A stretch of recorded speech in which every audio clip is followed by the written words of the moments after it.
اور سارے تیار نبی کے پاس آ گئے. کوئی کہتا ہے میں بیٹا بن کے جاؤں گا, کوئی کہتا ہے میں زوجہ, کوئی کہتا ہے کہ میں نفس بن کے جاؤں گا. مگر پیغمبر نے جناب سلیمان کو بلایا, سلیمان جاؤ اور ان سے کہہ دو سارے تیار ہو جاؤ, سارے چلے جاؤ, سارے میرے ساتھ چلے جاؤ, لیکن یاد رکھنا واپس وہی آئے گا جس نے زندگی میں کبھی جھوٹ نہ بولا ہو, جس نے کبھی زندگی میں جھوٹ نہ بولا ہو. اب سارے پیچھے ہو گئے.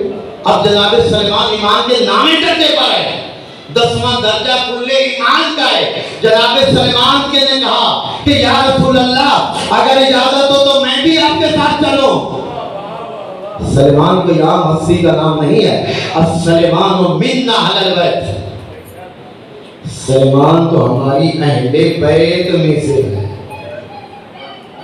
سلیمان ہماری اہل بیت میں سے ہے. تو آپ جناب سلیمان نے کہا کہ یا رسول اگر اجازت ہو تو میں بھی آپ کے ساتھ چلوں.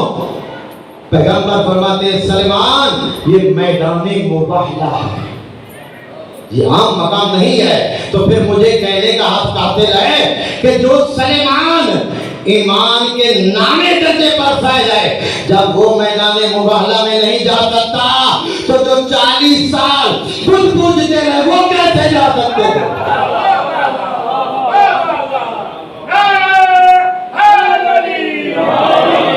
اب کرنی کیا تھی وہاں پہ؟ تو صرف جھوٹوں پہ لعنت کرنی تھی. پیغمبر اکیلے بھی چلے جاتے تو لعنت کر کے واپس آ جاتے, مگر اہل نجران کو وہاں پہ بلایا گیا اور جب وہ نہ قرآن کو مانے, نہ حدیث کو مانے, نہ نبی کو مانے, تو آخری حال یہی تھا کہ مباہلہ کرتے ہیں. مگر جب انہوں نے دیکھا کہ پیغمبر پورے مدینہ کو لے کر نہیں آئے بلکہ ان کو لے کے آئے جن کی صداقت پہ اللہ کو بھی یقین ہے, اللہ کو بھی نہ ہے, اللہ کو, وہ ان ہستیوں کو لے کر آ رہے ہیں کہ جن کے بارے میں آیت تطہیر نازل ہوئی. اب وہ ہستیاں آئیں, وہ کہتے ہیں کہ اللہ تباہلو ان سے مباہلہ مت کرنا. اب پیغمبر یہاں پہ میں جملہ آپ کی سماعتوں کو ہدیہ کرنا چاہتا ہوں کہ پیغمبر اکیلے چلے جاتے, مگر آپ اکیلے نہیں گئے.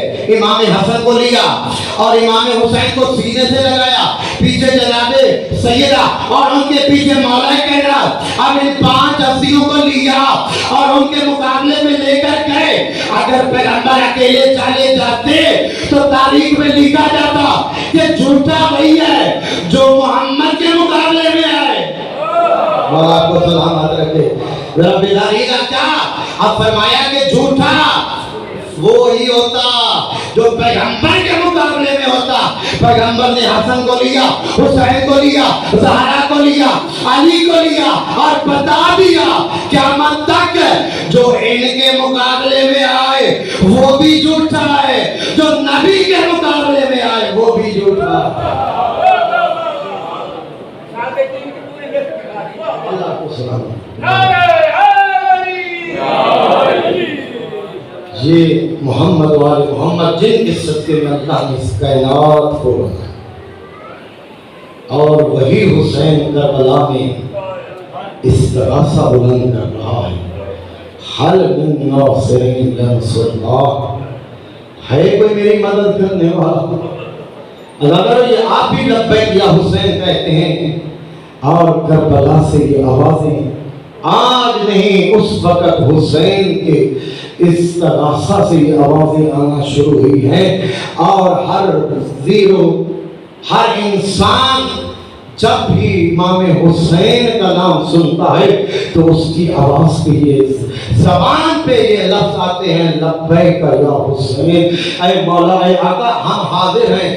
آپ نے کربلا میں بلایا تھا, ہم آپ حاضر ہیں.